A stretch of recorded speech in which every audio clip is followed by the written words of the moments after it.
This is BIA, Becoming in Action, a space to explore the lifelong journey of growth as leaders, as professionals, and as human beings. Through honest conversations and lived experience, we evolve with courage and intention. Here's your host, Sandy Abear. Today's conversation is with Emily, a former collegiate athlete, higher education leader, and now entrepreneur and founder of Throw & Co. Emily's story is one so many people will recognize. She followed a path that made sense. She built a successful career.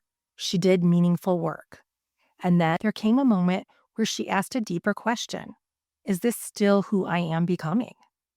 We talk about her experience as a varsity rower and leader, her years working in higher education, and the courage it took to step away from stability to create something of her own. But even more than that, we talk about identity, reinvention, and what happens when you allow yourself to evolve. This conversation is honest, thoughtful, and incredibly human. Let's begin. Welcome to the podcast, Emily. Thank you so much. I'm happy to be here. For people meeting you for the first time, how do you describe who you are right now, not just what you do?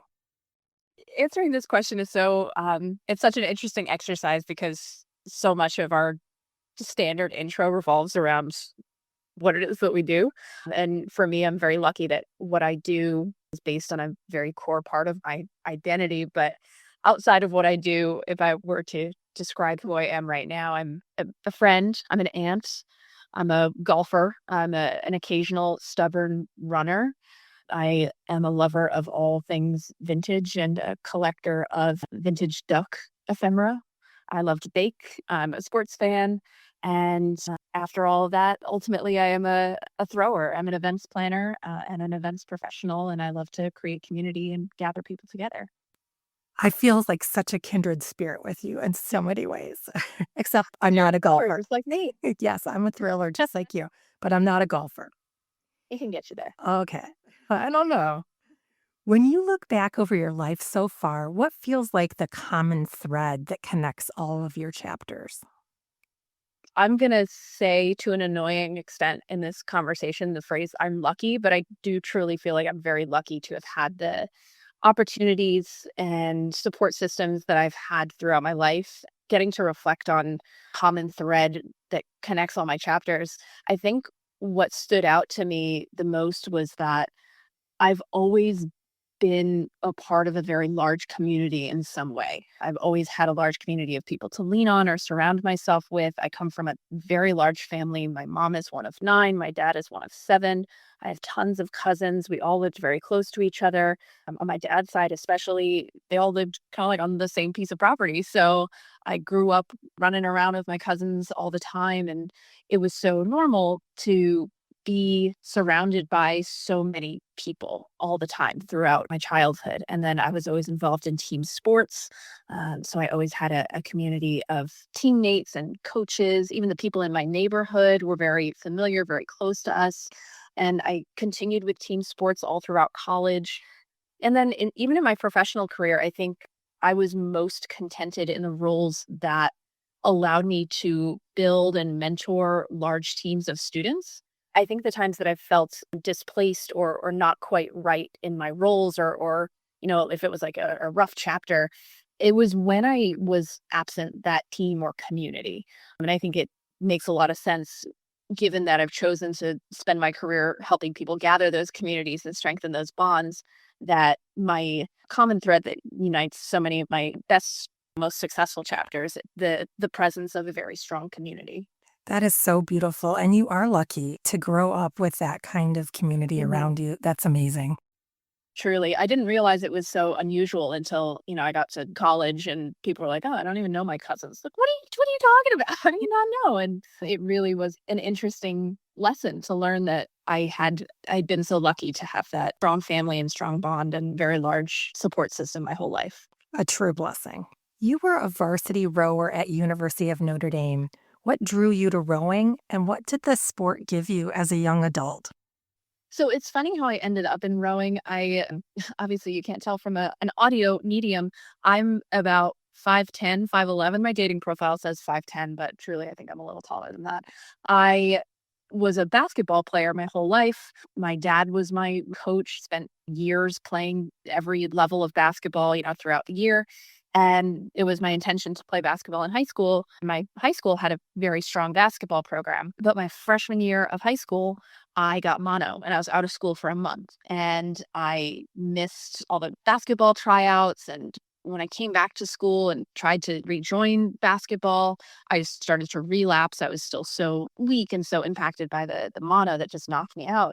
And I was kind of lost. I had always played a sport. It was such a core part of my identity. And I was in the marching band in high school and concert band and everything. So I still had a team, but losing a sport was very hard for me. Of all people, my dentist in Red Bank, New Jersey, and where I went to school, and he said, "Hey, you're pretty tall these days. Have you ever tried rowing? It's a sport for tall people. They do it down on the river. They have a little community rowing club. You should give it a shot." So that summer after my freshman year, I signed up for the youth program, and they were like, "Oh, this is a tall girl. We got to get her in here." And I ended up competing with the rowing club as its youth program was growing. We went to the junior national championships. My double partner and I placed fourth our first year that we went, and then medals we came in third the second year that we went. I ended up getting recruited to college. Basketball never would have gotten me that far. I can be realistic enough to know that I was a solid basketball player, but I wasn't going to be playing at a D1 school, maybe even at all in college. But rowing really gave me a pathway into an educational environment I never even dreamed of being able to have access to. It gave me so much appreciation for early mornings, nature and flat water and the solitude of being out there. It changed my life in such a huge way. And I feel like the t-shirt that I gave my dentist from the Notre Dame rowing team wasn't even remotely enough to repay him for that throwaway sentence that really changed my whole trajectory. It's such a neat thing when someone can see something in us that we don't know, right? That Mhm. opportunity to look at things in a different way. And it had to be devastating when you had to stop playing basketball. It was such a Mhm. core part, but it turned into something even better. Yeah, and I think that's gonna come up throughout this conversation is what's the path that I was expecting to take? Who else is expecting me to walk on that path? Will they be upset if I don't? Are the other paths maybe better for me? And taking that risk really worked out big time in the long run. So very glad how that worked out. Absolutely. And for your rowing profile, did it say you were 6 foot, right? Dating profile 5'10", actually 5'11". Yeah. I think my rowing profile might have said 5'11". Okay. Yeah, just to intimidate the other teams. They scouted us out. Exactly, exactly. You were a team captain and a SAAC president. When did you first realize you were a leader?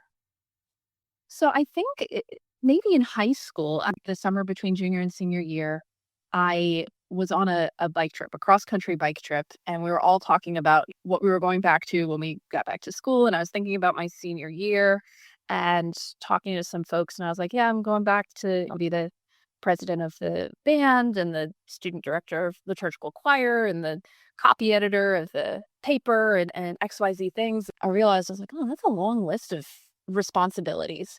I guess that was when I sort of realized that I continued to find myself in leadership positions or just in a situation where people were relying on me or deferring to me or following me.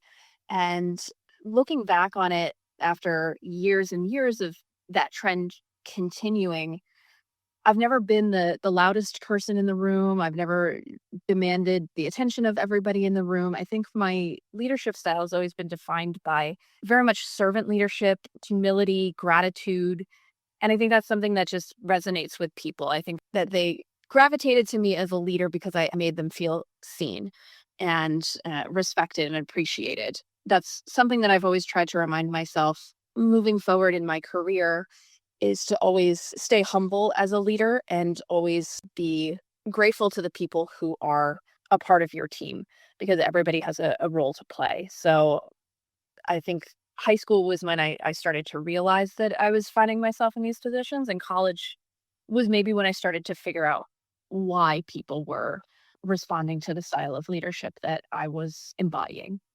Just from the little bit we've interacted, I see that you can find the best in people. And when they elevate you, they're elevating themselves and the entire group as well as the outcome they're gonna get. Yeah, I'm You're a glad that that powerful comes across. yes, you're a powerful person. It's very obvious. Rowing is such a team-dependent sport. What did you learn about trust and interdependence from being in the boat? Rowing is such an interesting sport because it is truly such a team sport. The work that you have to do in unison, the amount of detail and nuance of every single part of the stroke is so important, but it's also very self-regulated. Like a mess up in rowing is very, very obvious. We call it catching a crab when your oar gets stuck in the water and the boat basically comes to a complete stop. It's like the most catastrophic thing that can happen while you're in the boat. So that's very obvious. But if you're in a race, you're the one policing your efforts. You could grimace and act like you're pulling really hard and you're not giving 100%. You might be giving 85. You might have given up, but only you know that. It's a sport where you really truly have to be honest with yourself, and you spend so many hours in the boat just doing the same repetitive movement all the time. And it leads to, I think, just a lot of self-reflection and a lot of observation and thought, and it's just an interesting thing that you have to police yourself and be honest with yourself about how much you're contributing for your teammates. The boat that I was a part of my freshman year of college, it was the second varsity eight. So the way it works in rowing, you have boats of 8 people and boats of 4 people. And those are the boats that you compete with at races. So there's a first varsity eight, a second varsity eight, and a first varsity four. And then sometimes there's a freshman eight or something like that. But I was a part of the second varsity eight. It was myself, another first year, and 6 other girls of varying years. On paper, we should not have been as fast as we were, just based on like our metrics, our erg scores, the times we would get on the rowing machines.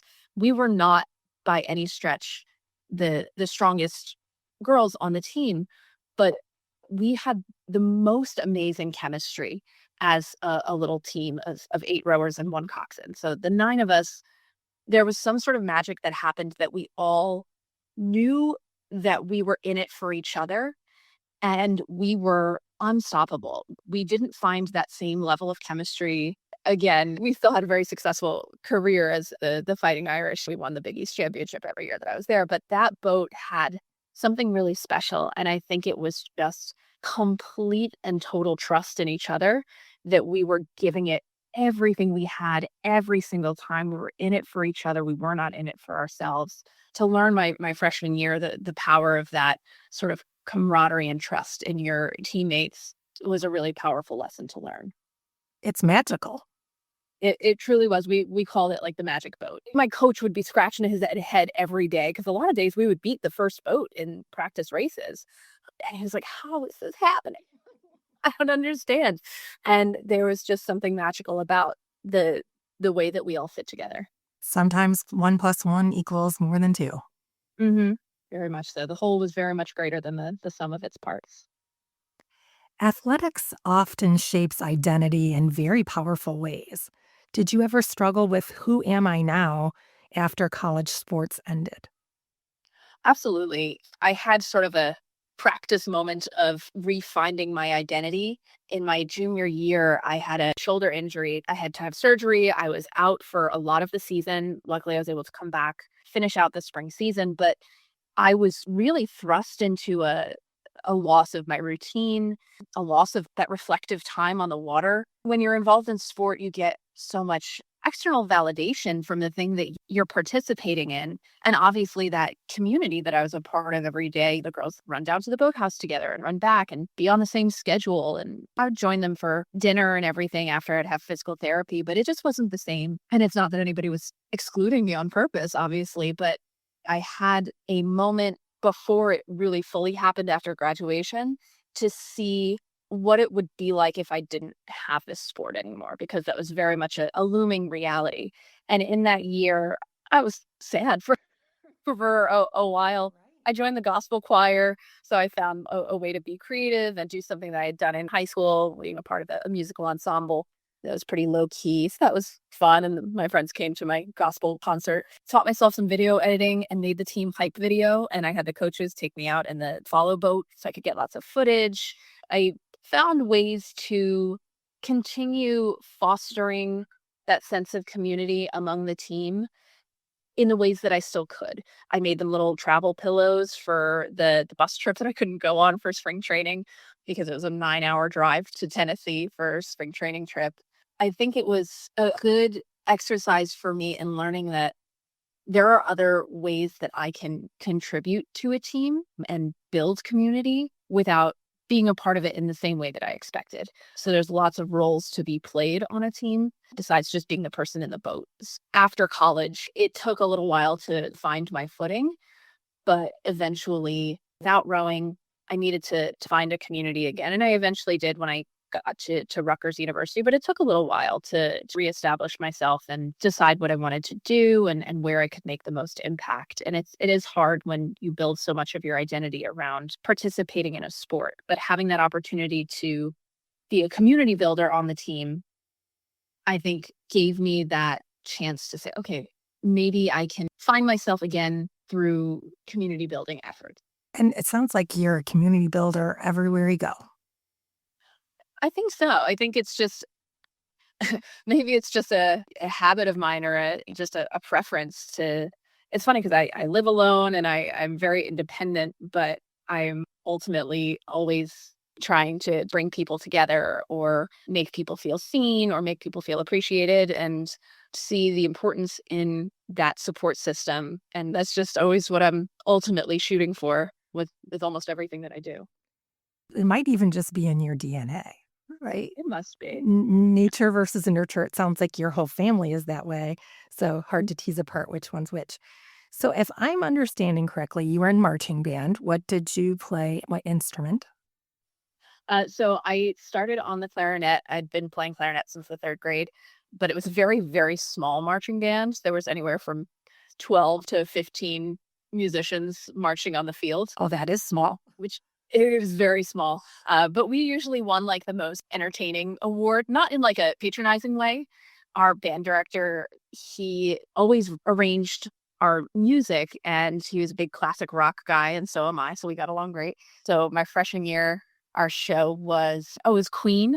And then we did Styx. And then we had a Motown year. And then senior year, I think it was a gift to me. We did the Beatles. They were such fun shows. And it was such a departure from the other big marching bands that everybody would see at these competitions. My senior year, I moved to tenor saxophone because our tenor sax player graduated and that was an important instrument for us to have in the ensemble. And it's a very similar woodwind instrument. I channeled my inner Clarence Clemens on that one and that was really fun. But it wasn't something I could sustain into college. The Notre Dame marching band is wonderful, but incredibly demanding. And I was already committed elsewhere. Absolutely. So you play clarinet, saxophone. It sounds like you sew and you sing. Yeah. I have a lot of I'm a professional dabbler. I love to dabble. I think I'm decently good at a lot of things. Like have passable knowledge and skill sets in lots of random little areas. Maybe it's a little bit of my ADHD that just I jump around to a lot of different things. I had just kind of acquired these skill sets throughout the years. I have a very good memory. I'm very good at bar trivia. So yeah, just jack of all trades and master of only a few. It's fantastic. You built a substantial career in higher education, including leadership roles at Princeton and Rutgers. What initially called you into that field? So my dream since the fourth grade was always to be a teacher. I had a teacher in the fourth grade that I was so enamored of, and I saw myself being a classroom teacher for my entire career, even up through college. Like I had every intention of becoming a classroom teacher and getting my master's in education. And I, even after graduation, was part of a service through teaching program where I lived in Los Angeles for a year and I was teaching in an under-resourced school. And it just didn't end up being the right fit for me. And I had a very early professional pivot when I realized that my years at Notre Dame were so incredibly formative because of the people who worked there. I was very lucky. Obviously, I love Notre Dame. It's a bit of a cult, and I mean that in the best way possible. I really truly feel like they're doing everything right when it comes to the development that they put in place, especially for their student athletes. I felt so supported. There were so many people at the university that were so kind and caring and involved and genuinely dedicated to making sure that we were having the best experience possible and learning as much as we could in and out of the classroom. So many of the people in the athletic department and the student athlete welfare development office were some of my favorite people there. And I took a moment to realize, like, oh, that's a career field. Like, higher education is a field that you can be in. I started looking at programs and started applying to higher ed programs, and I was accepted to Northwestern's School of Education and Social Policy into the higher education administration program. And I went and I did a 1-year accelerated full-time version of the master's program there. And my goal in all of that was to find a position in an athletic department at a university, because I respected so much how Notre Dame has such a strong reputation, and much of it is shaped by how people view their athletic programs. Obviously, it's an incredible school academically, but so much of its exposure is through athletics that they call athletics the front porch of a university, because it's often the first thing that people see or experience about a university is their sports programs. I had trouble finding jobs in athletic departments because I was limiting my search to New Jersey, where I'm from. And eventually I found a role in the admission office at Rutgers running their campus visit program. And it aligned with some other work that I had done in that it was building a team of tour guides. It was very hospitality focused. It felt like something that I could do. I got that job and I loved it so much. I had a team of 60 Scarlet Ambassadors, as they were called. They were tour guides. They gave these incredible bus tours of the Rutgers campus because it's a very spread out campus. And it was so wonderful to have this opportunity to represent the university, change people's minds about it, because so many kids in Jersey aren't giving enough credit to their own state institution. And I would see them come off that bus and be like, oh, shoot, like, I think they sold me on this. This is much better than I thought it was. And getting to spend so much time with those college students, getting to be a part of their college experience and getting to build training programs for them and having these multi-day trainings where we would do a lot of team building and professional development and public speaking work. It was so eye-opening to me that that was such a natural fit for me. This higher ed hospitality, as I called it, this little niche that I had found for myself that akin to athletics. Sometimes the first interaction you have with the university is its tour program. Eventually, I made the shift over to Princeton University in a very similar position in their admission office, running their campus visit program. Similarly, I found a lot of professional happiness and purpose in getting to shape people's idea of this institution, getting to lead students and mentor them and coach them in all of these professional skills. Again, a departure from the path I thought I would be on, but I very much ended up on the right path in that higher ed hospitality niche. Yeah, it sounds like it was a great fit for your skill set and your passions. Was there a moment when you realized something needed to change for you? I think I got to a point, I was about 10 years into my higher ed career, and there was just enough shifting going on that my skills and my passions and my talents and my vision were just not in alignment anymore with the role I was in, with the work that I was doing. I didn't feel that connection to the work anymore. I felt that old familiar feeling that I had when I was without my community. Those couple of chapters where I felt out of place, or just generally, this is not right for me. This is not where I'm supposed to be anymore. It might have been at one point, but nothing is permanent. Nothing is forever. And I can't be afraid to recognize that it's time to turn the page to a new chapters. I had the recognition that I could apply my passions and skills elsewhere and feel much more purpose where I was if I put myself in a new place, if I found a new path. So I made that decision to leave higher ed and pursue something new. What fears or uncertainties came up for you when you started that new career path after you were leaving a stable place? Hmm. And that was the hardest part because that feels like such an irrational decision. Being I'd like to say young, I'm not that young, but like being a really young, so listeners, I'm 37. I feel, there's obviously the financial aspect of leaving. Princeton was a place with wonderful benefits and support. And it's what I got my master's degree in, right? Like I spent that time earning this degree in this particular field. There was like this sense of guilt of departing from the path that I had put myself on. And I had to spend a lot of time really reflecting on, am I just like I am with some of my hobbies? Am I just hopping from one thing to another? Am I just feeling challenged? So I want to quit? What's truly driving this feeling? As far as fears and uncertainties go, it was questioning myself, questioning my reasoning, questioning my sanity and leaving a place that is so I had met so many wonderful people and had so many great opportunities and had so much stability and support, but ultimately so many wonderful things had happened for me in my life when I took a risk or took a chance or recognized that paths can diverge and you can take another one. And as long as I have those support systems in place that have been there for me my whole life, I'm going to be okay. I'm going to make it work. And if I can't, then I'll find something else, but I'll never know unless I take this leap. What made you finally say, I'm going to do it? I think having that opportunity to reflect on when I feel happiest, when I'm doing what I'm good at, when I'm exercising those skills of posting and being creative and creating an experience, creating a space, creating a community. And I had spent the last year leading up to my departure hosting monthly dinner parties in my new apartment. And I'd had a very big year of moving into my own place and making so many changes in my life. And my monthly dinner parties brought me so much joy from the concept and the planning and the execution and the curation of it all. And the appreciation from my friends who would attend, they were so floored by like, you're doing all of this for us. Like, you don't have to do all this. But I'll never forget the first one.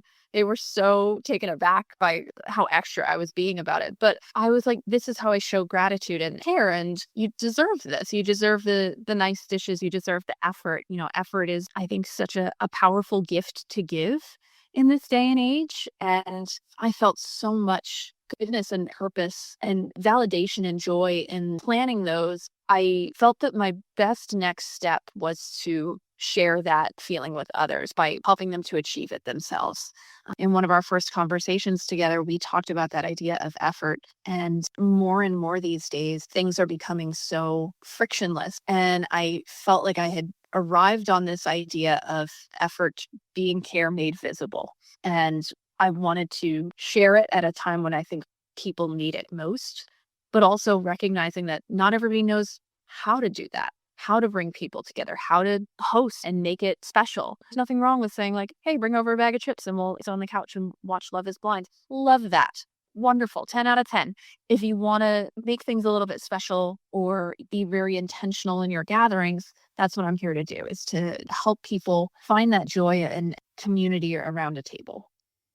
And that's my first interaction with you, was seeing your reel, which was videos from those monthly dinners and your concept throwers and goers. And it just resonated with me so strongly. And the joy in those videos with you and your friends is very beautiful. It sucked me right in.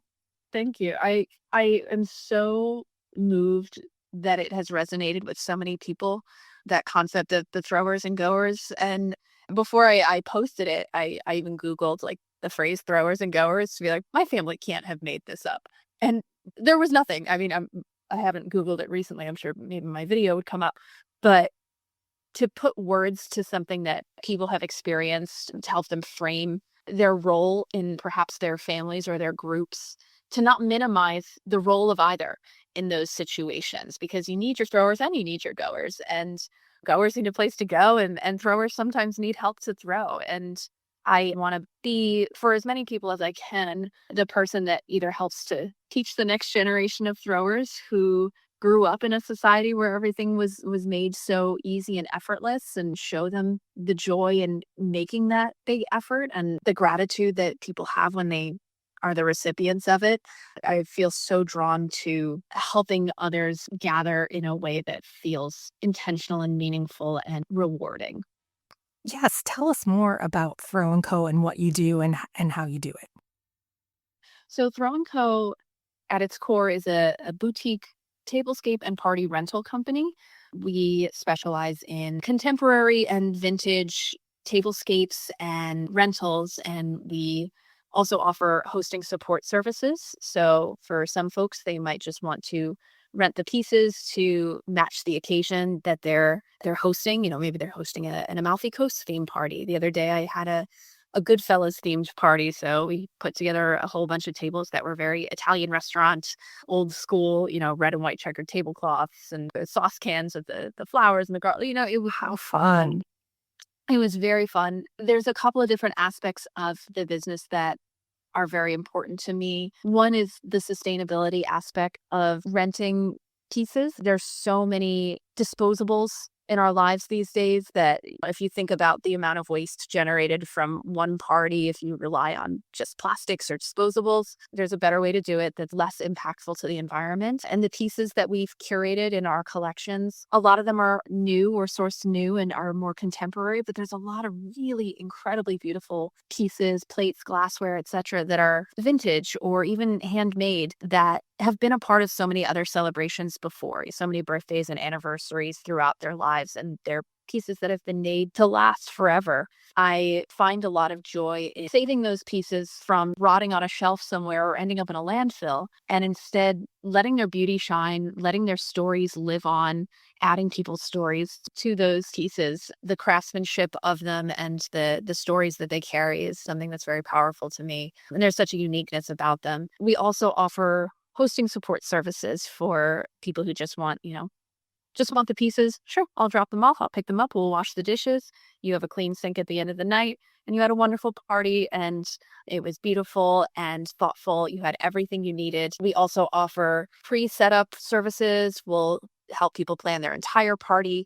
We just want to make beautiful gatherings that feel effortless, but really show a lot of care and a lot of intention and a lot of thought. We exist not just as a transactional rent a plate type company. We are a very bespoke company. We take a limited number of clients because we want to ensure that we are providing the highest level of service and attention and detail possible to make sure that your gathering is exactly what you want it to be. It's more beautiful than you could have expected. Your guests are blown away by the detail, and you don't have to wash any dishes at the end. That's the best part.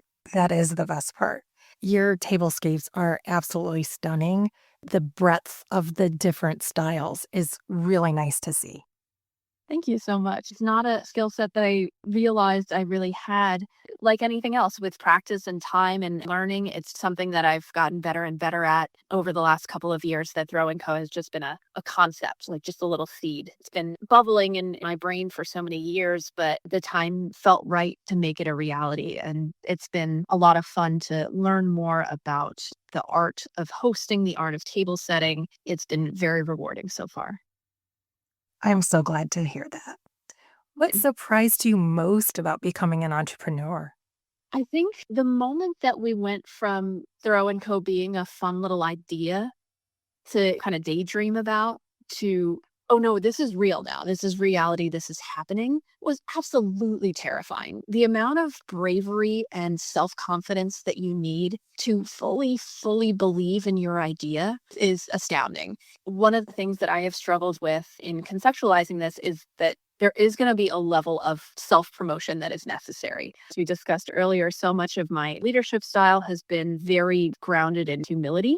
And I'm never one to, unless I'm on a podcast, I guess, I'm never one to toot my own horn or flaunt my talents or anything in a way that feels braggadocious or performative in some way. And having to take a step back and recognize, like, no, this is something that I'm good at. This is a skill that I have that people appreciate. And there's nothing wrong with putting it out there and being proud of it and sharing it with people because people are receiving it happily and it is resonating with people. Our collections and the concept, the bravery and the self-promotion of entrepreneurship have been the two most challenging things, but in a pushing myself out of my comfort zone kind of way. I am struggling with the self-promotion piece as well. And I am constantly coming back to, I can help, but I can't help if people don't know that I'm here with a service to offer. That helps me get outside of my comfort zone, but it is a big shift of something I've never done before. I can totally relate to that. How do you navigate self-doubt or imposter syndrome during this time? I try to channel one of my favorite athletes and personalities, Ilona Maher. She's the Olympic rugby player. I've been following her for years. Tall athlete. I love her. I wish I had her growing up. I live for the moment when she was being interviewed and somebody asked, "How do you deal with imposter syndrome?" As if it was a given. This tall, beautiful, accomplished woman would have imposter syndrome. And she so boldly and unabashedly said, "I don't have that. I've never had that. I am so confident and comfortable in the fact that I have worked hard for everything that has come my way. And I'm so confident in the things that I've achieved and earned. So, no, I don't have imposter syndrome." The discourse around that moment of like the assumption that this woman would or even should have imposter syndrome and the boldness with which she said, "No, I don't have that," was just one of the most empowering things I've ever seen. Because like I mentioned, so much of my identity as a leader and a teammate is based in humility and downplaying myself, my contributions, lifting others and putting them in the spotlight, getting over the imposter syndrome that I very much do have. I love I love Ilona for being like, "I don't have that." I do. And but her confidence and boldness has really empowered me to think like, "No, you know what? I might have a little bit of that." Obviously, a lot of people struggle with it, but I think as I've progressed in my career and observed the skill set that I have been honing for so many years is one that not everybody has. I have this really kind of toxic thought pattern of like, well, if I can do it, how hard can it be? I've really had to coach myself out of that. Like, no, this is something that I'm good at that not everybody else is good at. But the wonderful end of that sentence is, how can I share it with people? It's not a gift that I want to keep to myself. It's something that I want to share with others. Getting through the imposter syndrome is challenging, and it's something I work on every day.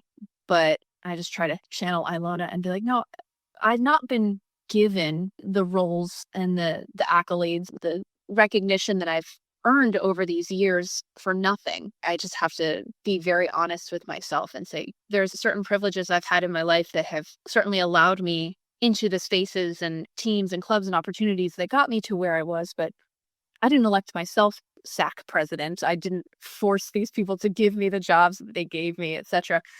There are a lot of things that I have earned in my life, and I just have to remind myself, like, oh, there's things I do that I'm good at, and I deserve the recognition for them. I really love everything about that. So, yes, you are lucky to get opportunities. You recognize the opportunity, you put in the work. And I too share in that toxic thought pattern of if I can do it, it's not that big a deal. Everybody else can do it. We're always growing and changing, and that's been a challenge for me for a long time. It's to give myself some credit. It's nice when I have that moment of feeling good about myself. It sounds like you have a ton to feel good about. Was there a moment that confirmed that you made the right decision pivoting into this new era of your? I really can't pinpoint any specific moment just yet. The business is still growing. We're still familiarizing people even with this concept and this service. When you tell people your idea and they're your friends or they're your family, they're always, "Oh, I love that. That's a great idea. That's really, you know, um, unique and fun. And you'd be so good at that." And, there's the validation that you expect from the people who love you and know you.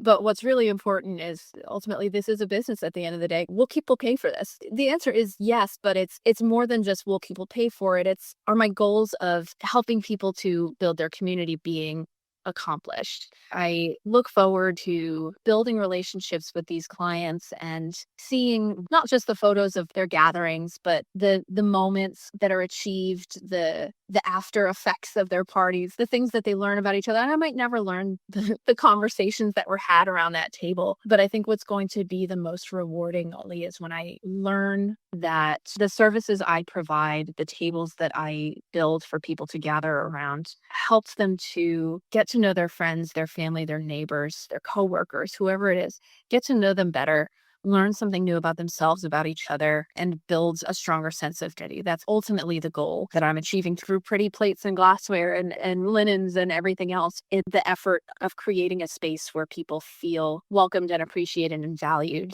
that's going to allow them to open up and feel appreciated and feel welcomed. I think the more I get to do this, the more I'm going to have those moments of accomplishing that true goal. Absolutely. How has your definition of success changed over time?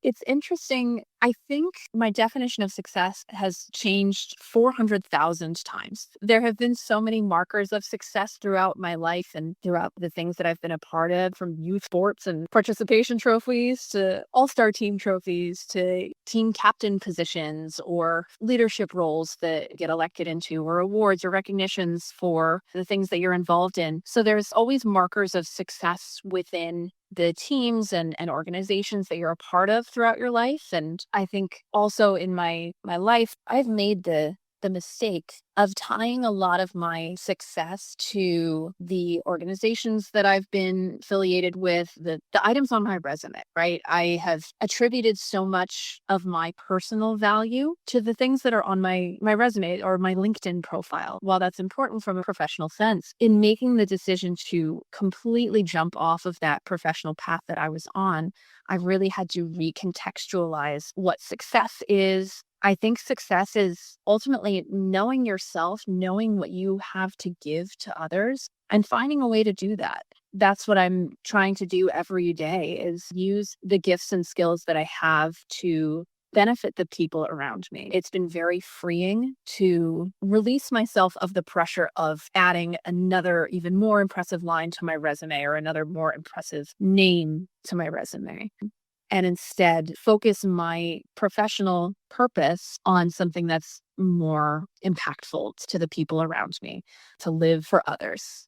I had a really reflective moment several months ago. I was with a friend at like this yoga meditation class, and the exercise was to think of it was less yoga, more stretching and a little bit of crying from the meditation of it all.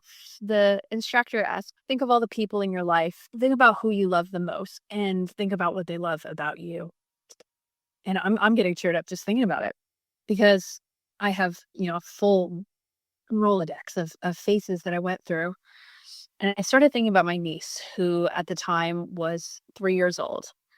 And that child knows nothing of the universities that I attended, the universities I worked at, the teams that I was a part of.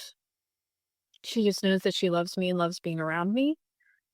And it was very, very recentering for me to think that kid just loves me and loves what I'm bringing into her life. And that's success. It was one of the most powerful revelations I think I ever had, was separating myself from the expectations that I had placed on myself and that I felt others might have placed on me. And instead just thought, I have so much more to give than my professional on paper accomplishments. I want to be to everyone the person that this 3-year-old just looks at and loves for how I make her feel. Well, you're making me teared up too. Yeah. That is so special. I need a second. Yeah. It was a life-changing revelation. Yeah. And your niece is very, very lucky to have you in her life. Aunts are such a powerful role in children's lives. How old is she now? She is 4, and her little sister will be, oh my gosh, it's March. She's gonna turn 2 this month. Oh, fun. And we're taking them to Disney World in April, and I'm gonna lose my mind watching them meet these Disney characters. So very excited. Oh, that is so exciting. For someone who feels stuck but knows they want something different, what would you tell them? I think when I felt stuck, I instead thought of when did I not feel stuck and what were the things that made me feel like I was in the right place. I wish that when I felt stuck, like when I was in Los Angeles and I was teaching and I didn't feel like I was in the right place. Unfortunately, I was so young, I really didn't have the presence of mind to do that exercise of what's missing here. I think I blamed myself for a lot of the stuckness. Being able to recognize I'm not in an environment where I'm thriving or I'm not in a situation that is the best for me because other situations, other environments are better for me because of what they have to offer or because of how they make me a better version of myself. So in my case, I really came to the discovery much later in life that the situations in which I was able to thrive were the ones where I got to be a part of a community or a team. And when I didn't have that, I did not feel that I was able to thrive, able to contribute in the ways that I'm really built to contribute. I think if you feel stuck, don't immediately blame yourself. Just take a moment to say, when have I felt unstuck? And what is the common thread in all of those situations that is missing here? And find a way to get back to that environment or that situation where you feel like you are contributing and thriving and being the best version of yourself. That's such a great reframe that we're not stuck, we're just in a situation that's suboptimal for us. hmm People are very complex, and I take a lot of accountability for things. It's always been a habit of mine to, I apologize too much for things, take too much personal responsibility for things sometimes. And my natural inclination for the longest time, if I was stuck, well, it's probably my fault. I'm doing something wrong.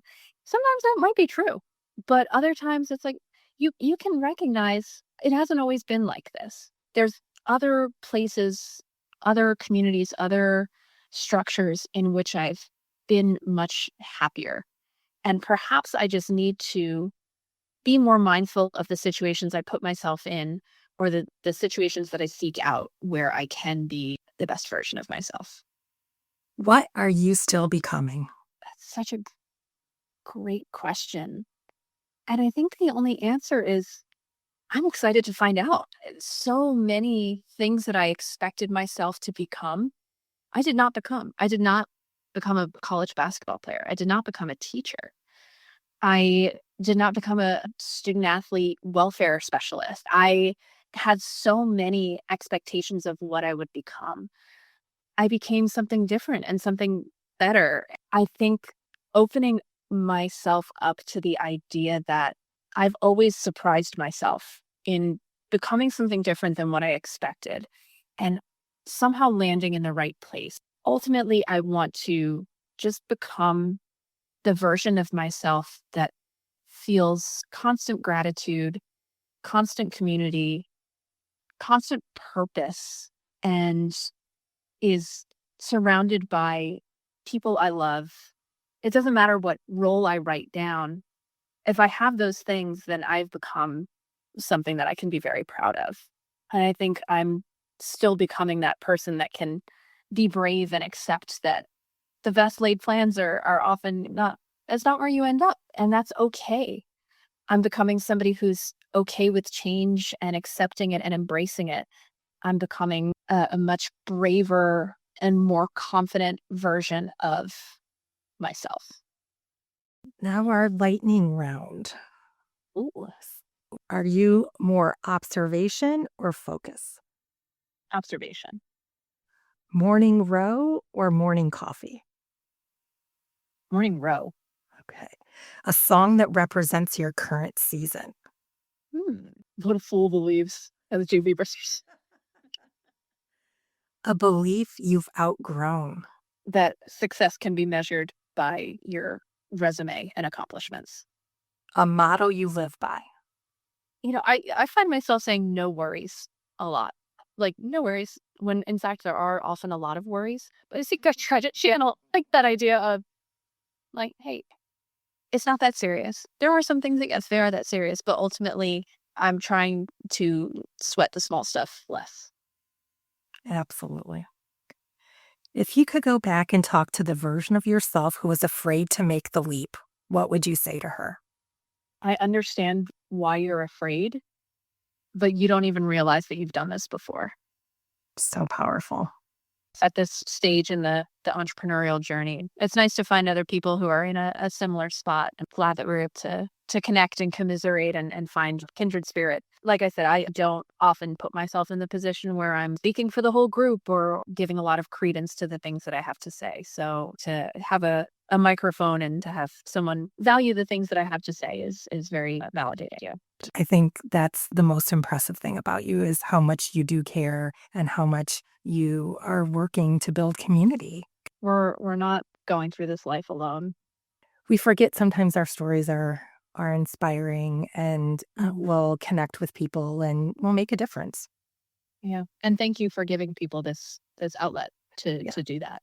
It's small but mighty. Emily, thank you so much for the Thank gift you of so your much. time and your presence and your energy. I have so enjoyed speaking with you, and you're very, very inspiring. Thank you. It has been a pleasure and a privilege to get to connect with you. I'm so happy that something as small as an Instagram reel made this connection. And it was such a pleasure to have this conversation with you. Thank you so much for listening to this episode of Becoming in Action. If something in this conversation resonated with you, I invite you to take a moment and reflect on one question. What might be trying to change or grow in your life right now? Becoming doesn't happen all at once. It happens in small decisions, small acts of courage, and the willingness to listen to yourself honestly. If you enjoyed this episode, please share it with someone who might need to hear it. And don't forget to follow or subscribe so you don't miss future conversations. As always, keep becoming, keep taking action, keep trusting that who you are becoming matters. I'll see you next time.